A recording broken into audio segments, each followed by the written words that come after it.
membuat nanti akan menjadi keyakinan diri kita dalam bertindak, dalam berbuat.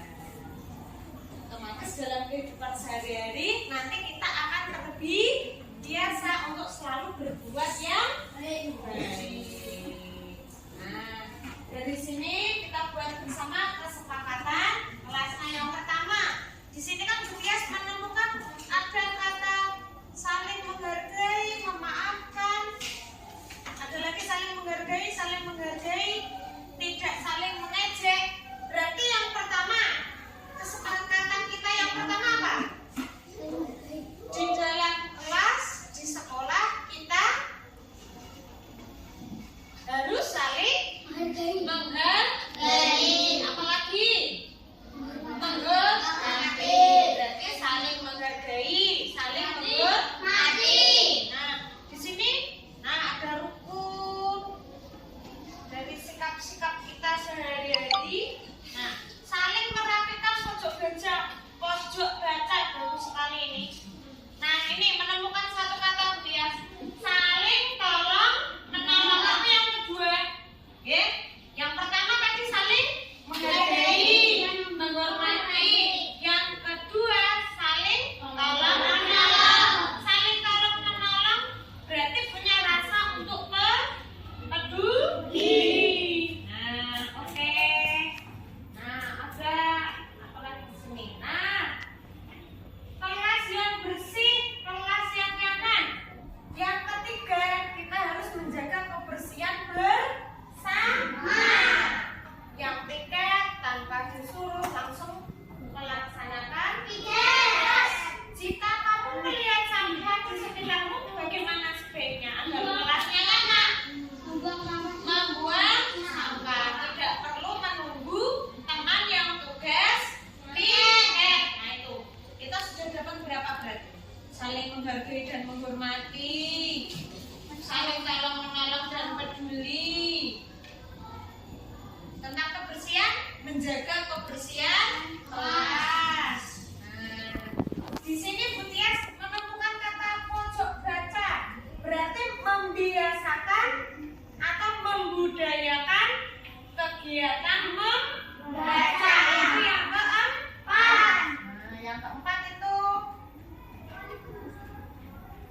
hidup rukun. Yang kelima, hidup rukun. Kalau rukun berarti tidak bertengkar, kita harus damai. Hidup rukun, menghormati. Nah, jadi sudah dapat berapa kita? Saling menghargai dan menghormati. Terus saling tolong menolong dan peduli sesama teman, kita. Yang ketiga, menjaga kebersihan. Yang keempat, membudayakan membaca. Yang kelima, hidup rukun. Itu kesepakatan kelas 4. Nah, dari kesepakatan kelas 4 nanti jadilah sebuah keyakinan kelas. Dari kelas impian yang kamu tuliskan sudah kita dapatkan kesepakatan kelas. Kesepakatan kelas keempat. Yang pertama, saling menghargai dan menghormati. Dua, saling tolong menolong dan peduli. Tiga,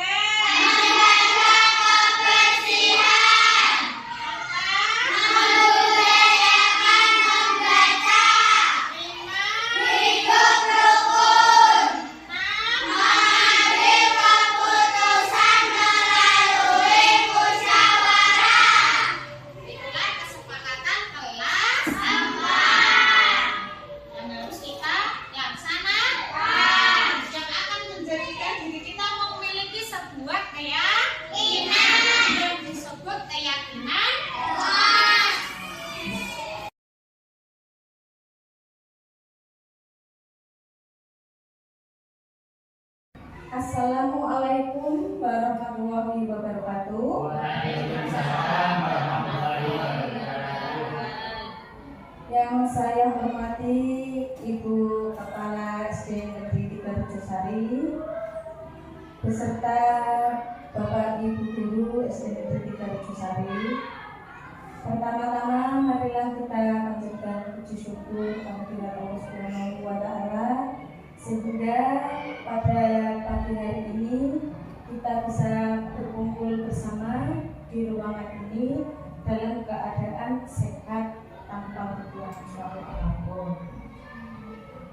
Dalam kegiatan diseminasi pemahaman dan pengalaman penerapan budaya positif. Di sini perkenalkan, nama saya Bagas Arun Yunitias Tuti, salah satu guru di SD Negeri 3 Rejosari yang mengajar di kelas 4 dan salah satu calon guru penggerak angkatan 7 Kabupaten Grobogan. Mohon izin untuk menyampaikan pemaparan materi diseminasi pada hari ini. Selamat datang Bapak Ibu guru hebat. Mari belajar bersama, berkolaborasi, saling mendukung, mewujudkan budaya positif di sekolah yang kita cintai ini. Diseminasi pagi hari ini, saya akan menyampaikan modul budaya positif yang memuat beberapa materi, di antaranya yang pertama, perubahan paradigma belajar, disiplin positif, motivasi diri manusia, kebutuhan manusia, posisi kontrol, restitusi, keyakinan kelas, dan segitiga restitusi. Pembelajaran dengan paradigma baru. Pembelajaran dengan paradigma baru dirancang berdasarkan prinsip pembelajaran yang terdiferensiasi sehingga setiap siswa belajar sesuai dengan kebutuhan dari tahapan perkembangannya untuk mewujudkan profil pelajar Pancasila. Nah, pembelajaran dengan paradigma baru sekarang ini dirancangnya itu kita rancang sesuai dengan kebutuhan siswa agar mereka dapat terpenuhi kebutuhannya sehingga nanti diharapkan dapat mewujudkan profil pelajar Pancasila. Nah, profil pelajar Pancasila itu sendiri meliputi yang pertama, beriman bertakwa kepada Tuhan Yang Maha Esa, kebinekaan global, bergotong royong, kreatif, bernalar kritis, dan mandiri. Nah, sekarang apa disiplin positif itu? Disiplin positif ialah salah satu cara penerapan disiplin yang bertujuan untuk menumbuhkan kesadaran serta memberdayakan anak untuk melakukan sesuatu tanpa sabotan, ancaman maupun hukuman. Nah, Bapak Ibu guru, kita kan dalam kegiatan sehari-hari itu kita banyak menemukan anak-anak itu ada beberapa anak yang sudah baik menaati tata tertib peraturan, ada pula ada anak yang terkadang melanggar. Nah, di sini kita bisa menemukan beberapa anak itu yang melakukan sikap atau disiplinnya itu terkadang itu mereka melakukannya karena merasa seperti terpaksa. Karena apa? Karena mereka takut untuk dihukum. Jadi mereka melakukannya untuk menghindari sebuah hukuman. Nah, adapun terkadang ada beberapa anak yang melakukan tindakannya sesuai peraturan tata tertib karena terkadang mereka mengharapkan suatu seperti imbalan seperti itu. Nah, jadi seperti mau ada setan gitu. Dia mengharapkan nanti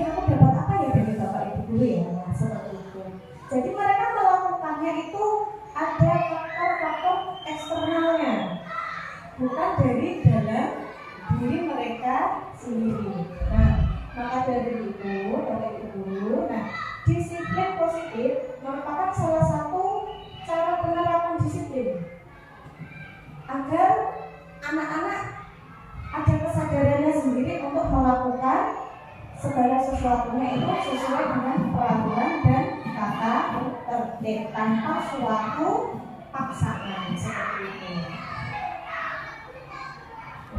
Yang berikutnya, motivasi perilaku manusia. Dari disiplin positif tadi, terkadang anak-anak itu melakukan suatu tindakannya itu untuk menghindari ketidaknyamanan dan hukuman. Seperti contoh, seperti anak yang aku mengerjakan tugas, bapaknya aku mengerjakan agar tidak dihukum bapak ibu, seperti itu. Dia mengerjakannya itu seperti terpaksa, agar apa? Agar dia tidak mendapatkan sebuah hukuman. Nah, berikutnya untuk mendapatkan imbalan atau penghargaan dari orang lain. Seperti contohnya itu ada anak yang seperti aku mau ini mau itu nah seperti itu mereka itu mengharapkan seperti imbalan. Aku nanti kalau melakukan ini pasti nanti dapat sesuatu dari bapak ibu dulu. Nah, itu kan tidak dari hati nurani mereka sendiri. Nah, berikutnya untuk menjadi orang yang mereka inginkan atau menghargai diri sendiri dengan nilai-nilai yang mereka percaya. Nah, ini yang diharapkan adanya motivasi perilaku dari anak-anak kita untuk menjadikan mereka itu seseorang atau pribadi yang mereka inginkan dan menghargai diri sendiri dengan nilai-nilai yang mereka percaya. Nah, ini sudah melakukan perilakunya itu dari motivasi intrinsiknya dari diri mereka sendiri. Nah, berikutnya kebutuhan dasar manusia. Kebutuhan dasar manusia itu ada 5. Yang pertama, bertahan hidup. Yang kedua, kasih sayang dan rasa ingin diterima. Yang ketiga, penguasaan. Dan keempat, kebebasan. Dan yang terakhir adalah kesenangan. Yang pertama, kebutuhan dasar manusia. Bertahan hidup. Kebutuhan dasar manusia yang paling mendasar itu bertahan hidup. Di antaranya itu agar kita bisa bertahan hidup itu yaitu kita butuh makan, kita butuh tempat tinggal agar bisa bertahan hidup. Nah, biasanya anak-anak jika kebutuhan dasar bertahan hidupnya ini tidak terpenuhi, maka mereka akan melakukan berbagai cara agar kebutuhannya dapat terpenuhi. Salah satu contohnya misalnya ada anak yang belum sarapan di pagi hari.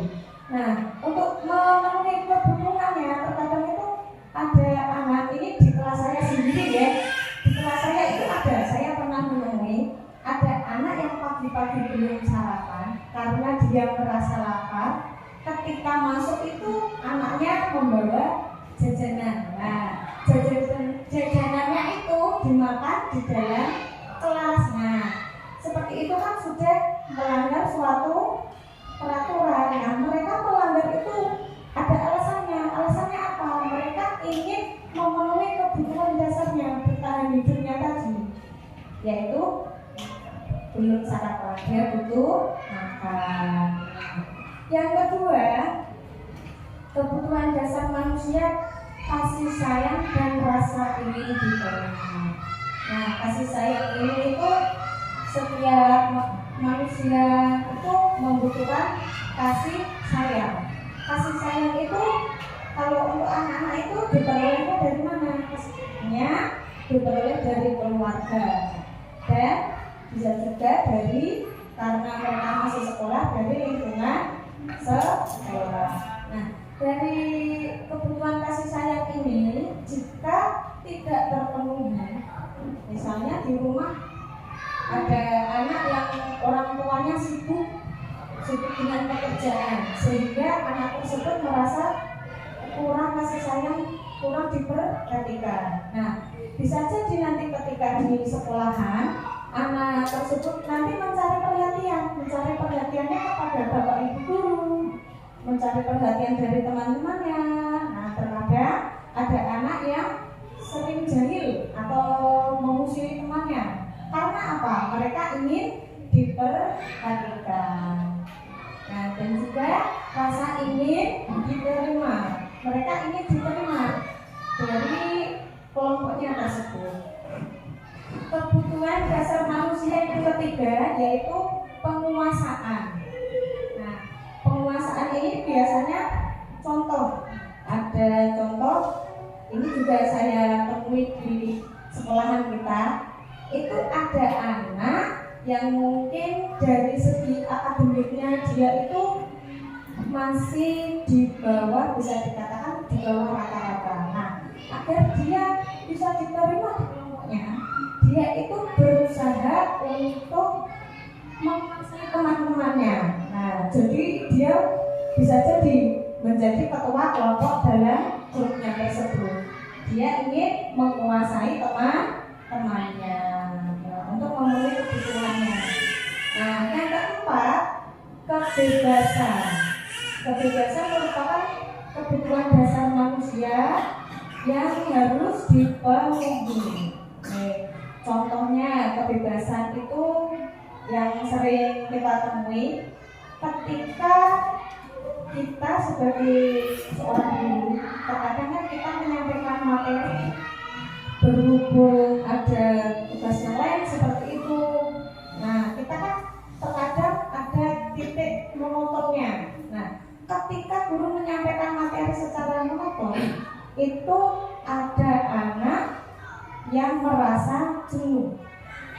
Dia membutuhkan kebutuhan yaitu kebebasan. Dari kebutuhan kebebasannya tersebut, terkadang anak juga melakukan beberapa tindakan yang di luar atau melanggar tata tertib. Contohnya bermain sendiri ketika pelajaran. Nah, kebutuhan dasar kita yang terakhir adalah kesenangan. Nah, setiap manusia itu butuh fun. Nah, butuh kesenangan. Kesenangan juga merupakan kebutuhan dasar manusia. Nah, berikutnya Bapak Ibu, ada 5 posisi kontrol restitusi yang harus kita ketahui sebagai seorang guru. Nah, posisi kontrol restitusi ini sangat membantu kita dalam mengatasi segala permasalahan atau tantangan. Nah, tantangan kita sebagai guru dalam menghadapi anak-anak di kelas maupun di luar kelas. Nah, 5 posisi kontrol restitusi meliputi penghukum, pembuat rasa bersalah, teman, pemantau, dan manajer. Yang pertama adalah penghukum. Nah, posisi kontrol restitusi sebagai penghukum, di sini guru biasanya itu menghadapi anak didiknya dengan cara memberikan sebuah hukuman dalam menangani sebuah kasus atau permasalahan yang dihadapi oleh anak. Nah, sebagai penghukum itu hukuman itu berbagai bentuk ya Bapak Ibu.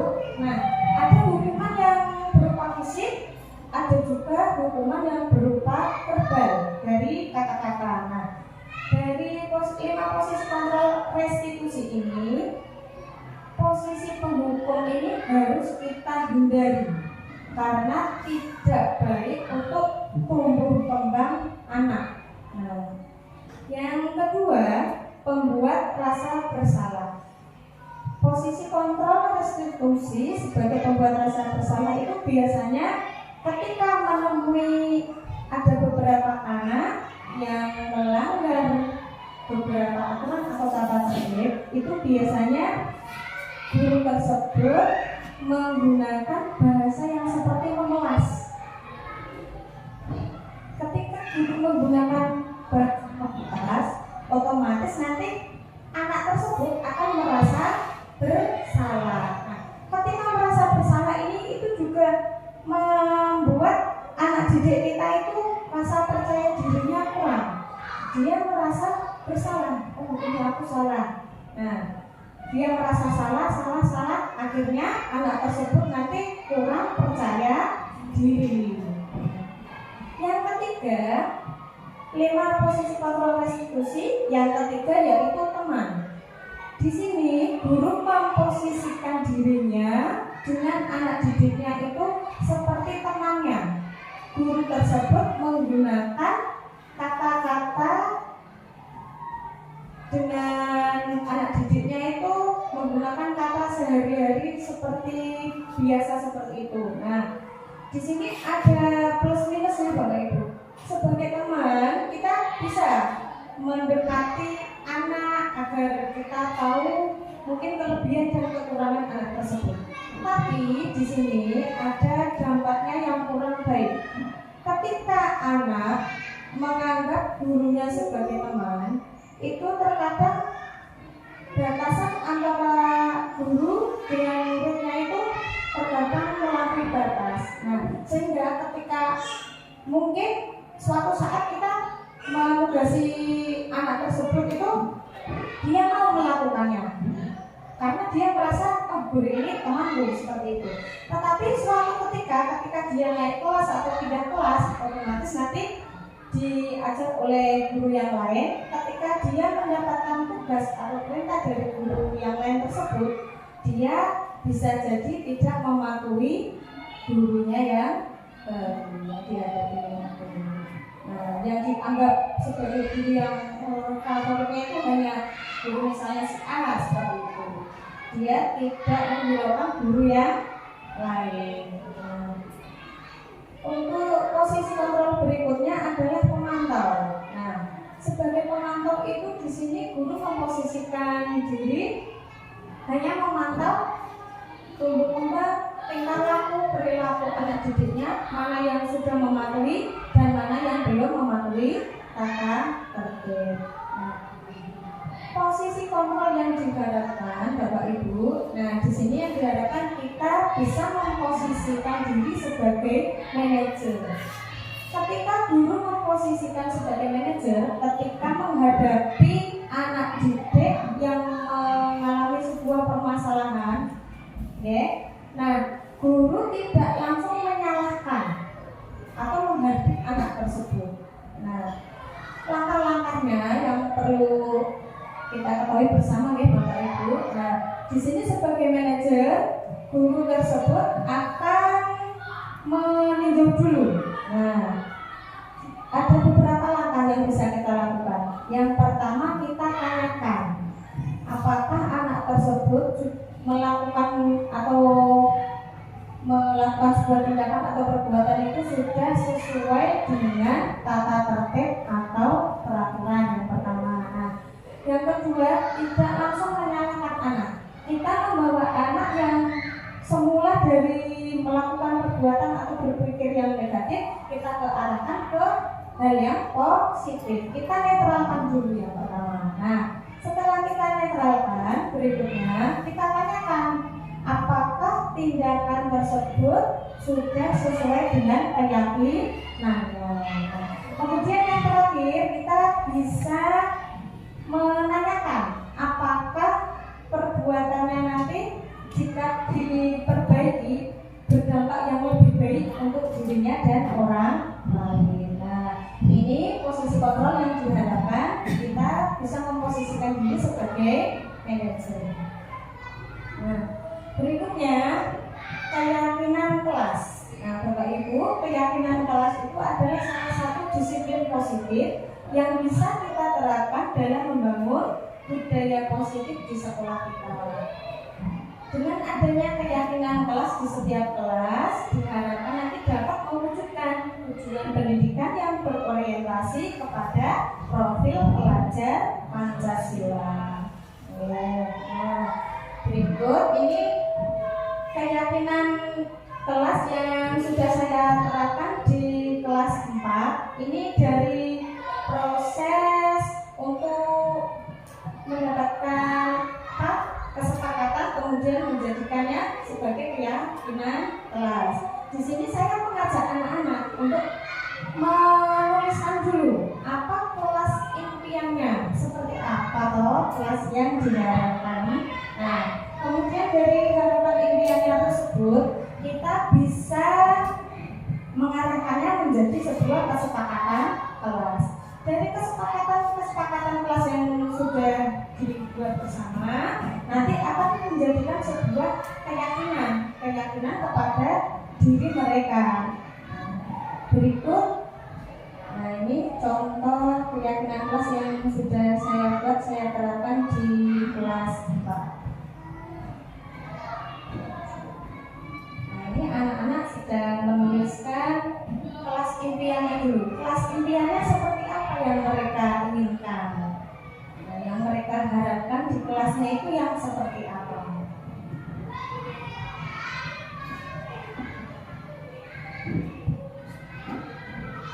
Kemudian ditempelkan ke depan dari tulisan beberapa anak. Nah, setiap anak menuliskan impiannya seperti apa.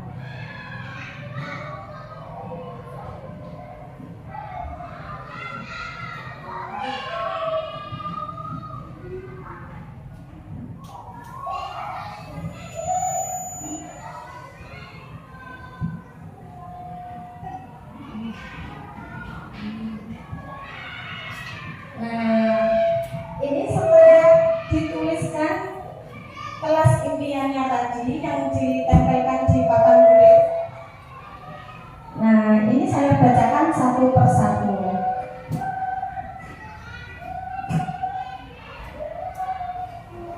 Nah, itu saya bacakan satu persatu. Dari tulisan-tulisan tersebut, nah nanti akan dijadikan sebagai kesepakatan kelas bersama. Nah, saat menulisnya saja, ini anak-anak sangat sepati. Dia menyampaikan apa yang mereka harapkan di dalam kelas.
Setelah membentuk kesepakatan kelas, nah ini ditempelkan di dinding sehingga anak-anak nanti akan terbiasa membentuk sebuah kebiasaan-kebiasaan pada diri mereka.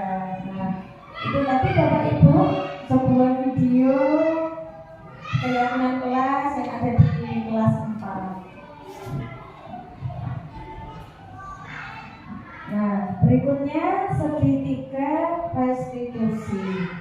Di dalam segitiga restitusi ini ada 3 langkah yang bisa kita lakukan dalam menghadapi suatu tantangan. Nah, dalam menghadapi anak tentunya ya. Nah, yang pertama itu menstabilkan identitas. Yang kedua, validasi tindakan, dan yang terakhir adalah menanyakan keyakinan. Yang pertama, ketika menghadapi anak yang sedang mengalami sebuah permasalahan atau sebuah tantangan untuk kita, yang pertama kita menstabilkan identitas terlebih dahulu. Kadang-kadang anak merasa, oh ini tadi aku sudah melakukan sebuah kesalahan, sudah melakukan pelanggaran seperti itu. Nah, kita stabilkan dulu identitas. Nah, menstabilkan identitasnya kita arahkan anak-anak. Kita arahkan anak-anak dari hal yang negatif ke hal yang positif. Nah, di sini Bapak Ibu kita bisa menggunakan kata-kata atau kalimat-kalimat. Contohnya seperti ini. Nah, kamu telah melakukan hal yang tidak hanya kamu sendiri mungkin yang pernah melakukannya. Ibu juga pernah melakukan sebuah kesalahan. Mungkin kalau ibu jadi kamu juga akan melakukan hal seperti itu. Nah, akan tetapi perbuatan ini lebih baik diperbaiki dengan perbuatan atau tindakan yang baru. Nah, seperti itu contohnya dalam menstabilkan identitas. Untuk yang kedua, validasi tindakan. Nah, dari anak yang telah melakukan pelanggaran atau tindakan yang sudah melanggar tadi, kita validasikan tindakannya kepada anak tersebut. Kita bisa menanyakan apakah tindakannya tersebut sudah sesuai atau belum. Nah, sudah betul atau belum, seperti itu. Kita lakukan sebuah validasi. Ketika anak sudah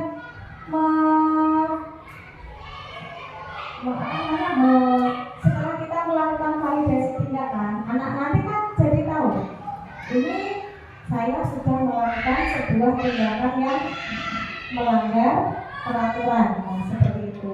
Nah, ketika mereka sudah mengetahui kalau tindakannya itu kurang baik, kita bisa menanyakan keyakinannya. Nah, tadi kan sudah dibuat sebuah keyakinan kelas. Kita tanyakan apakah tindakan tersebut sudah sesuai dengan keyakinan yang ada pada diri mereka sendiri. sendiri yang telah mereka yakini. Nah, seperti itu Bapak Ibu ya, langkah-langkah segitiga restitusi yang bisa kita terapkan dalam menghadapi peserta didik kita yang melakukan sebuah pelanggaran atau melakukan sebuah tindakan yang tidak sesuai dengan peraturan atau tata tertib.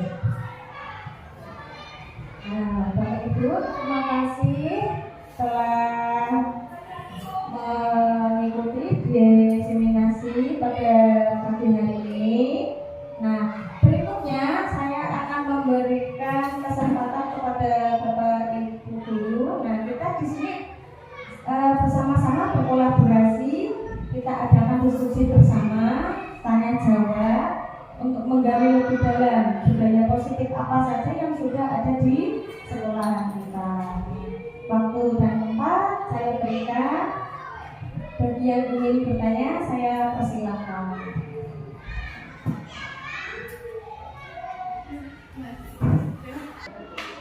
Nah, Bapak Ibu, itu tadi pemaparan diri saya. Nah, sekarang sesi berikutnya adalah tanya jawab.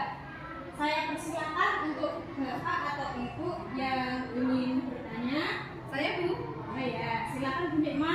Ya, terima kasih waktu yang diberikan kepada saya.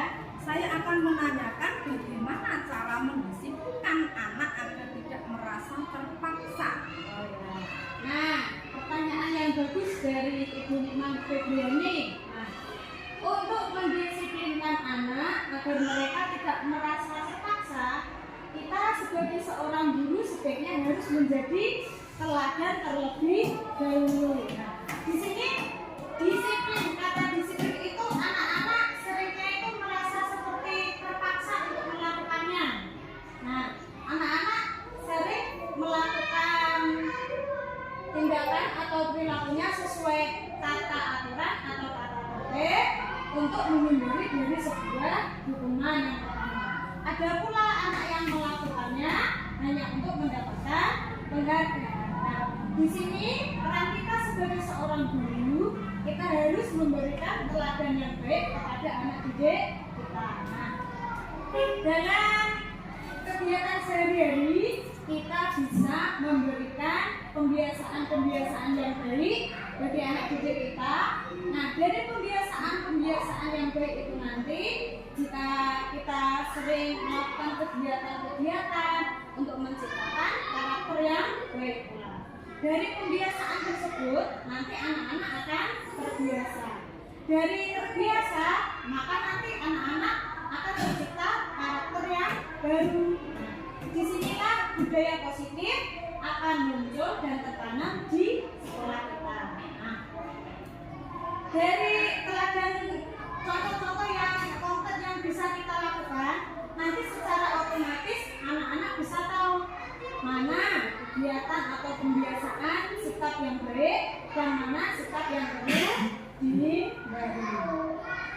Nah, Bapak Ibu, pembiasaan-pembiasaan yang baik itu misalnya contohnya dalam kehidupan atau kegiatan sehari-hari yang bisa kita lakukan di sekolah itu ada 5S: senyum, salam, sapa, sopan, santun. Nah, ini juga sudah ada di kegiatan dalam sekolah kita.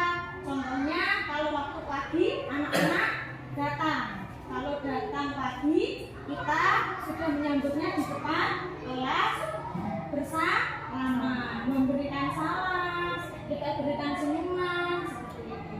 Nah, sopan santun pun juga sudah kita ajarkan kepada anak didik kita dalam kegiatan sehari-hari. Nah, jadi kalau mereka sudah tertanam untuk melakukannya, sudah terbiasa, otomatis mereka nanti akan melakukan aturan atau tata tertib yang ada di sekolah itu juga tidak terpaksa karena atas kesadaran diri mereka sendiri. Nah, maka dari itu karakter anak didik kita harus kita arahkan, harus kita tuntun agar tercipta karakter budaya positif.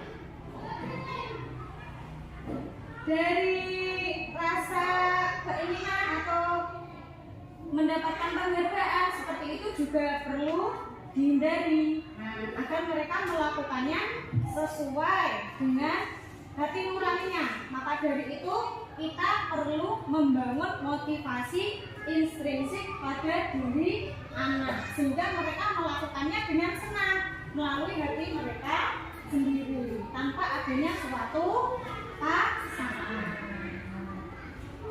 Apakah ada Bapak Ibu mungkin yang ada yang mau menambahkan? Iya, Bu ya. Oh iya, silakan Bu Isra. Menurut saya Ya.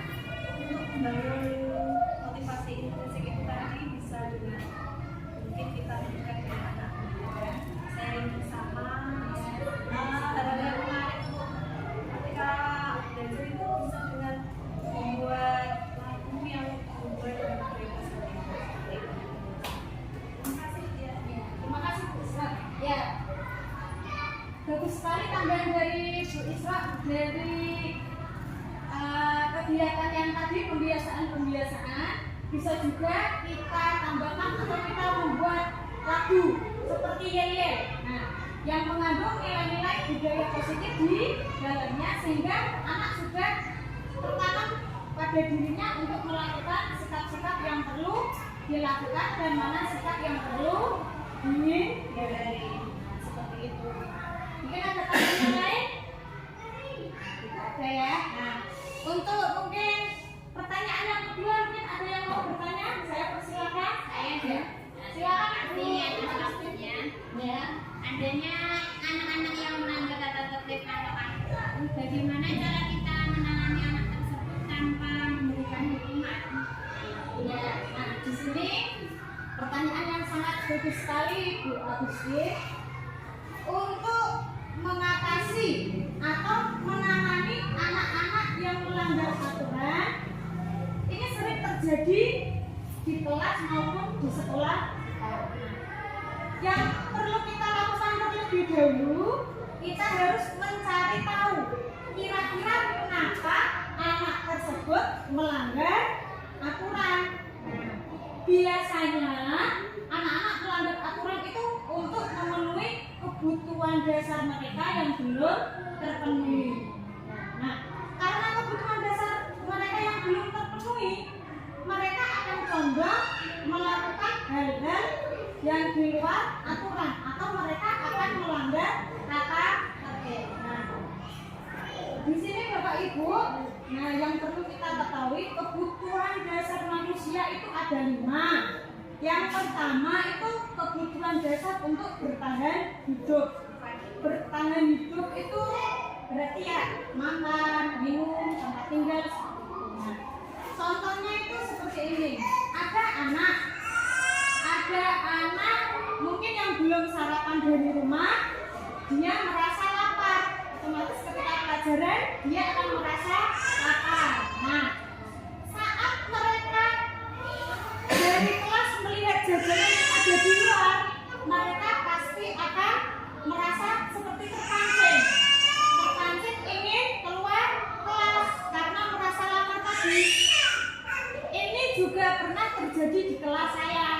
Itu ada anak yang jajan ketika pelajaran. Nah, saat itu ada murid saya yang merasa lapar ketika pelajaran karena belum sarapan. Dia keluar kelas waktu ke kamar mandi sekaligus beli jajan. Nah, ini karena apa? Dia melanggar peraturan. Karena yang pertama tadi kebutuhan dasar untuk bertahan hidupnya itu belum terpenuhi karena dia merasa lapar. Itu contohnya. Yang kedua, kebutuhan dasar manusia yang kedua yaitu kasih sayang dan rasa ingin diterima. Ini contohnya kasih sayang itu setiap anak, setiap orang itu pasti butuh sebuah kasih sayang. Entah yang diperoleh dari keluarga di rumah, entah dari bapak ibu guru, dari teman yang ada di sekolah. Nah, rasa kasih sayang ini dan rasa ingin diterima ini harus mereka dapatkan. Ketika anak kebutuhan dasar untuk mendapatkan kasih sayang itu tidak terpenuhi, mereka akan condong melakukan sebuah pelanggaran. mereka melakukannya karena apa? Terkadang mereka ingin mendapatkan sebuah perhatian seperti itu. Nah, kadang ada anak yang usil di dalam kelas. Dia usil itu ada tujuannya. Tujuannya apa? Untuk mencari perhatian gurunya. Nah, maka terkadang dia menjadi temannya agar mendapatkan perhatian. Dan juga rasa ingin diterima. Kalau rasa ingin diterima itu sepertinya contohnya seperti ini. Ada anak yang kemampuannya ada yang di atas, di tengah, sedang, dan ada yang di bawah rata-rata. Nah, terkadang anak yang di bawah rata-rata itu kan terkadang sulit untuk diterima teman-temannya seperti itu. Kalau ada temannya yang suka membeda-bedakan teman. Nah, di sini peran kita sebagai seorang guru harus bisa memenuhi kebutuhan dasar mereka dengan memberikan rasa kasih sayang. Kita memperlakukan anak didik kita harus sama, tidak membeda-bedakan anak. Kita tanamkan rasa kasih sayang, rasa kebersamaan di dalam kelas sehingga anak-anak di dalam kelas pun tidak akan membeda-bedakan temannya. Dan yang ketiga itu penguasaan. Penguasaan itu contohnya seperti ini. Ada anak mungkin dia mungkin di dalam akademiknya kurang, dia mencari perhatian dengan ingin menguasai teman-temannya. Jadi dia mengusili temannya, dia bisa membimbing teman-temannya untuk melakukan sebuah pelanggaran, mengajak teman-temannya seperti itu. Nah, seperti ini juga harus kita perhatikan agar anak-anak tidak melampaui dari batas aturan. Yang keempat, kebebasan. Nah, kebebasan ini contohnya seperti ini. Ketika kita mengajar itu kan bahkan entah kita ada pekerjaan yang lain atau apa, guru datang memberikan tugas, menjelaskan sebentar, memberikan tugas. Nah, di situ anak terkadang merasa seperti terkekang. Dia merasa monoton, dia ingin bebas. Nah, terkadang ketika kita sedang mengajar, dia nanti tidak akan memperhatikan. Karena apa? Karena mungkin dia merasa bosan. Dan yang kelima kebutuhan dasar yang kelima itu adalah kesenangan. Di sini kesenangan itu berupa rasa senang, gembira seperti itu. Nah, jika anak kebutuhan dasar untuk senangnya tidak terpenuhi, mereka akan melakukan segala cara agar mereka dapat merasa senang. Nah, setelah mengetahui, Bapak Ibu, kebutuhan dasar apa yang belum mereka dapatkan, nah, kita bisa membantu anak-anak tersebut untuk memenuhi kebutuhannya, sehingga untuk meminimalisir adanya pelanggaran aturan. Nah, di sini Bapak Ibu, ketika ada anak yang melanggar peraturan, kita bisa memposisikan diri sebagai manajer. Manajer itu dari 5 posisi kontrol tadi. Nah, yang sudah saya jelaskan tadi, 5 posisi kontrol dalam menindaklanjuti anak itu yang pertama ada yang sebagai penghukum, yang kedua sebagai itu membuat rasa bersalah, yang ketiga sebagai teman, keempat sebagai pemantau, dan kelima sebagai manajer. Nah, posisi guru yang memposisikan dirinya sebagai penghukum itu ketika anak melanggar peraturan. Nah, ini tadi kan pertanyaannya bagaimana cara mengatasi anak tanpa hukuman. Ini ada 5 posisi kontrol yang bisa kita terapkan. Yang pertama itu kan penghukum. Di sini guru itu ketika anak melakukan pelanggaran, guru tersebut akan langsung menghukum anak tersebut tanpa mencari tahu alasan anak tersebut melakukannya. Penghukuman itu bisa melalui secara hukuman fisik, bisa juga hukuman secara verbal. Hukuman fisik contohnya anak terlambat mungkin atau tidak mengerjakan PR, disuruh berlari ke itu sudah termasuk hukuman fisik, atau bisa saja kalau sekarang tapi kita sudah jarang melakukannya ya, menghindar mungkin atau mungkin memukul seperti itu ya. Itu posisi sebagai penghukum. Sebagai posisi penghukum ini harus kita hindari karena tidak bagus untuk tumbuh kembang anak. Yang kedua, membuat rasa bersalah. Guru yang memposisikan dirinya membuat rasa bersalah, biasanya guru itu akan menggunakan kata-kata yang seperti yang memelas untuk mendapatkan hati anak didiknya.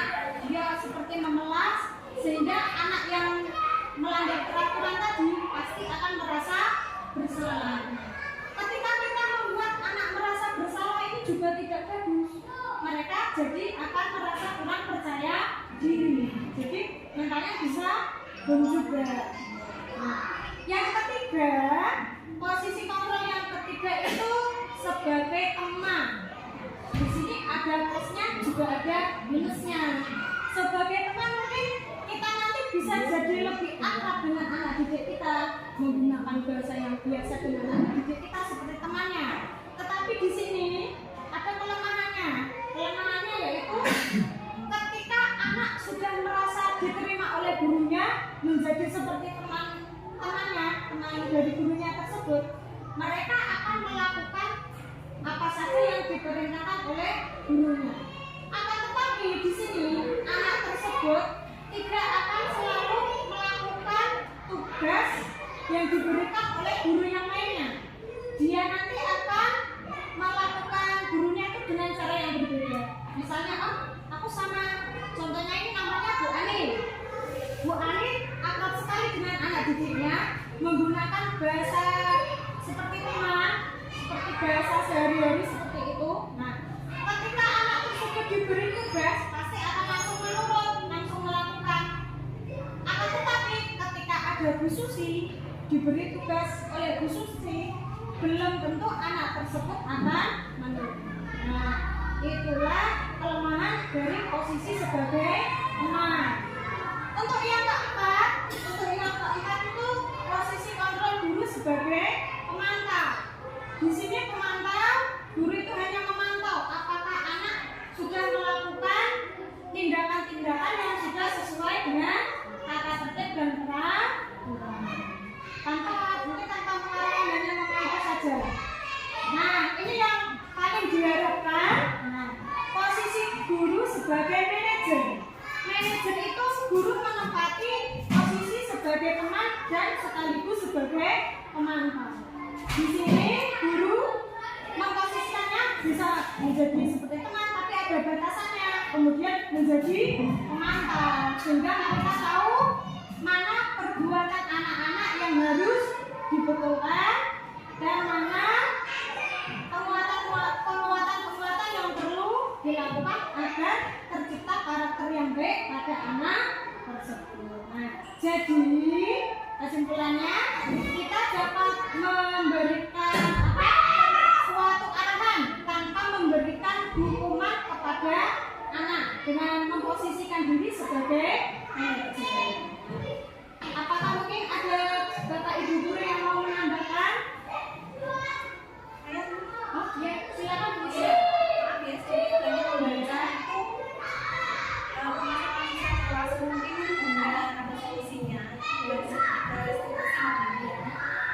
Dimana kita itu misalnya ada sesuai dengan lambat, kita ngobrol, tapi belakangnya itu ada solusinya. Misalkan dia terlambat karena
Jadi untuk menghadapi anak yang melanggar peraturan itu, ya memang kita bisa melakukannya dengan menggunakan segitiga restitusi seperti yang sudah saya paparkan tadi. Nah, untuk yang kedua ya betul, kita perlu melakukan kerjasama. Yang pertama itu dengan orang tua. Orang tua itu sangat berperan dalam perkembangan anak. Karena perkembangan anak itu kalau kita perhatikan ya, di sekolah dan di rumah itu waktu anak itu lebih banyak berada di rumah. Maka kita perlu berkolaborasi dengan orang tua. Nah, yang ketiga kita membuat buku ya tadi ya, guys, ya. Buku komunikasi seperti buku kunjungan gitu ya. Nah, ya, buku kunjungan yang mungkin di dalamnya nanti akan tercatat mungkin anaknya mengalami ini, nanti solusinya bagaimana bisa dipecahkan bersama orang tua. Dan juga yang terakhir tadi kita perlu berkolaborasi. Nah, di era sekarang ini kita tidak bisa berjalan sendiri, baik di lingkup keluarga, di rumah, di sekolah, di mana saja kita itu membutuhkan yang namanya kolaborasi dengan siapa saja. Kita tidak bisa berdiri sendiri, berjalan sendiri itu tidak bisa. Perlu kerjasama dengan orang. Nah, terima kasih. Ya, jadi sekali ya. Tambahannya dari Bu Isra. Nah, sekarang mungkin ada Bapak Ibu guru yang mau bertanya.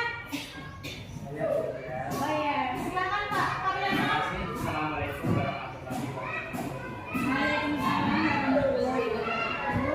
Dari penjelasannya Bu Tias, Bapak Iban, ternyata saya masih ada merasa asing dengan istilah segitiga restitusi. Nah, pertanyaan saya, bagaimana penerapannya di dalam kelas atau bahkan sekolah? Dan apakah segitiga restitusi itu juga bisa kita laksanakan di rumah? Terima kasih Bu. Ya, Pak Paryono. Nah, segitiga restitusi tadi saya sempat memaparkan tentang segitiga restitusi. Nah, di sini dalam mengatasi suatu masalah kita bisa menerapkan segitiga restitusi. Di dalam segitiga restitusi terdapat 3 tahapan. Yang pertama, menstabilkan identitas. Yang kedua, validasi tindakan salah. Yang ketiga, menanyakan keyakinan. Nah, untuk yang pertama Bapak Ibu, untuk yang pertama itu menstabilkan identitas. Jadi ketika terjadi suatu permasalahan, terjadi suatu tantangan atau hambatan, kita bisa menstabilkan identitas terlebih dahulu. Dari yang semula, contohnya ada anak yang melanggar tadi, ada anak yang melanggar, kita arahkan dari perilaku atau sikapnya yang negatif, kita arahkan ke arah yang positif. Kita tidak boleh langsung menghardik anak, kamu salah, nah, tidak begitu. Tapi kita arahkan dari hal yang negatif tadi, kita arahkan ke hal yang positif. Nah, seperti kata-katanya seperti ini, kalau menstabilkan identitas ya. Nah, contoh ada anak yang melakukan pelanggaran, kita tidak langsung menyalahkan, tapi kita berikan suatu apa ya, seperti menetralkan. Nah, seperti contohnya seperti ini, bapak atau ibu dulu juga pernah melakukan hal itu. Tidak ada orang yang sempurna, pasti setiap orang pernah melakukan sebuah kesalahan. Nah, dari kata-kata yang seperti itu, anak nanti otomatis akan ternetralkan. Dari hal yang negatif tadi, nanti dia akan berarah ke hal yang positif. Nah, seperti itu tadi yang pertama, menstabilkan identitas. Untuk yang kedua, validasi tindakan salah. Nah, di sini adanya anak melanggar peraturan itu berarti sudah melakukan suatu tindakan yang menyeleweng atau tindakan yang melanggar tata tertib. Di sini kita validasi, kita tanyakan kepada anak tersebut. Contohnya seperti ini. Nah, dari tindakan yang sudah kamu lakukan tadi, apakah sudah sesuai dengan peraturan atau tata tertib yang ada di kelas maupun di sekolah kita. Seperti itu. Dengan nada yang halus. Nada yang halus kita dekati anak tersebut agar dia juga merasa nyaman terlebih dahulu. Ya, karena kalau anak sudah merasa nyaman, itu nanti ini kan contohnya kan anak yang melakukan sebuah pelanggaran, otomatis kan entah emosinya atau apanya kan naik. Setelah kita dekati menggunakan bahasa yang halus, itu nanti bisa agak turun. Setelah agak turun, kita dekati, kita tanyakan apakah tindakan-tindakan yang sudah dilakukan tadi sudah sesuai dengan peran. Nah, ketika anak sudah tahu bahwa tindakannya tidak sesuai, di sini kita kemudian menanyakan keyakinannya. Nah, keyakinan ini yang sudah saya jelaskan tadi, ada keyakinan kelas. Nah, keyakinan kelas itu kita dapatkan dari kesepakatan bersama anak-anak, kemudian memperoleh seperti nilai-nilai sikap yang baik yang kita yakini. Kemudian jadilah sebagai keyakinan kelas. Nah, dari anak yang melanggar tadi, tahapan yang ketiga ini menanyakan keyakinan. Apakah kita beri pertanyaan? Apakah tindakan yang dia lakukan sudah sesuai dengan keyakinan? Nah, dari sini anak pasti akan mulai berpikir, oh iya ya, ternyata perbuatanku tadi tidak sesuai dengan keyakinanku. Dia akan tahu. Nah, dari tahu tersebut, anak nanti akan terdorong untuk memperbaiki perilaku atau tingkah laku. Nah, setelah merasa dia sudah tahu, merasa tidak sesuai dengan peraturan, di sini kita bisa mencarikan solusi dari permasalahan yang mereka hadapi. Nah, selain itu kita bisa mengarahkan agar anak tersebut bisa melakukan perbuatan-perbuatan yang sesuai dengan nilai-nilai profil pelajar Pancasila. Seperti yang diharapkan agar terbentuk karakternya menjadi pribadi yang lebih baik. Nah, mungkin ada tambahan Bapak Ibu? Ya, Kalau spiritual restitusi itu endingnya itu dulu ada memberikan solusi yang lebih mungkin, tapi nanti ya kita dalam coaching ya. Coaching di situ namanya pendeta, itu artinya kita mengalir dimana kita itu ngobrolnya tidak memaksakan untuk ngomong kayak kita itu sebenarnya apa, tapi mengalir sendiri biar yang di coaching itu menentukan sendiri, biar memperbaiki dirinya sendiri. Oh, aku ternyata kita udah tahu, karena itu mengalir ya, nggak tahu. Ya, kira-kira seperti itu. ya tambahan dari Bu Is ada coaching. Nah, coaching di sini itu kita bisa mengobrol bersama murid itu mengalir saja. Nah, yang pertama tadi ya Bu Is ya, kita buat suasananya itu dia nyaman dulu. Ya, kita netralkan dulu supaya dia merasa nyaman. Ketika anak sudah merasa nyaman, otomatis ketika kita tanyai, kita dekati, itu nanti anak juga akan lebih terbuka terhadap permasalahan yang sedang dihadapi. Dari permasalahan yang dihadapi, kita akan tahu sebetulnya dia itu kebutuhan apa sih yang belum terpenuhi. Nah, setelah tahu, kita sebagai guru sebaiknya kita melakukan atau memberikan solusi untuk memenuhi kebutuhan anak tersebut, sehingga kebutuhan dasarnya tadi bisa terpenuhi. Anak pun akan terbentuk motivasi intrinsipnya tertanamkan dalam diri mereka akan lebih senang untuk belajar. Dan belajar itu kan sepanjang hari ya Bapak Ibu. Terima kasih Bu Is sudah menambahkan dari ini tadi diskusi kita bersama. Nah, mungkin ada lagi yang ingin bertanya? juga ya. Nah, terima kasih atas waktunya. Demikian yang bisa saya sampaikan. Semoga bermanfaat bagi kita semua. Wassalamualaikum warahmatullahi wabarakatuh. Assalamualaikum warahmatullahi wabarakatuh. Saya Isu Haryati. Dari pemaparan Ibu Bagistias tadi, beberapa poin memang sangat menarik karena memang ini diimplementasikan untuk kurikulum merdeka, khususnya bagi guru penggerak atau calon guru penggerak, bahwa segitiga restitusi itu sangat membantu guru dalam mengatasi masalah atau kesulitan yang mungkin dihadapi oleh siswa, dan juga dengan dilanjutkan mungkin nanti dengan coaching. Nah, selain itu pengimbasannya tentunya akan sangat-sangat dibutuhkan kolaborasi yang cukup, karena untuk memberikan influence atau menginfluence guru lain, kelas lain agar memahami apa tujuan dari presentasi tadi. Di antaranya seperti budaya positif, di mana budaya positif itu bisa diimbaskan ke kelas lain. Maksudnya tidak hanya di kelas tapi di sekolah.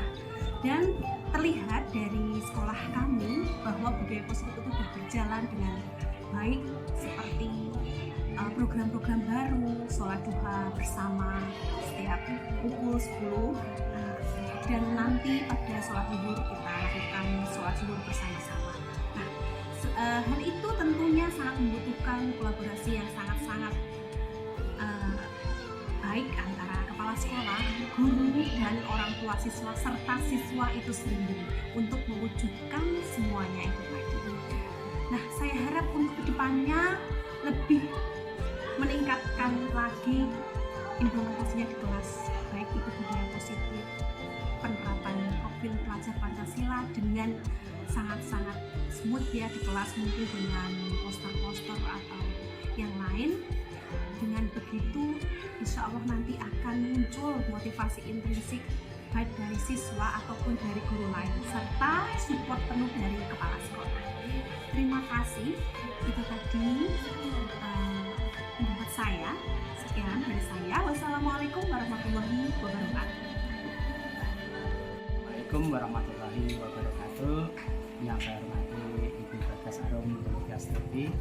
Di sini saya Karyono, Guru SD Negeri 3 Rejasari, ingin menyampaikan sedikit tanggapan tentang apa yang sudah Ibu paparkan tadi dalam pemaparan tentang budaya positif di sekolah melalui yang sudah Ibu sampaikan tadi, yang mana penyampaian itu cukup bagus bagi saya ya, dan sangat menginspirasi bagi saya ya, terutama di sini sebetulnya apa yang sudah Ibu sampaikan adalah hal yang sudah terbiasa, tapi namun bagi saya banyak hal-hal yang baru ya, seperti tentang masalah posisi kontrol ya, budaya positif, kolaborasi, dan itu sebenarnya selama ini sudah sering kita laksanakan, namun mungkin sering kita lewatkan, dan alhamdulillah itu tadi sudah banyak menjelaskan sehingga bisa membangkitkan inspirasi buat saya, dan mudah-mudahan ini juga bisa kita kembangkan bersama, dan terutama juga bagi Ibu selaku yang memberi paparan juga mudah-mudahan nantinya bisa diterapkan betul di kelas, begitu juga kami guru yang mungkin itu apa yang bisa sampaikan di kelas ini. Kurang dan lebihnya saya mohon maaf. Saya rasa itulah sedikit apa yang saya sampaikan ya. Saya rasa cukup. Wassalamualaikum warahmatullahi wabarakatuh.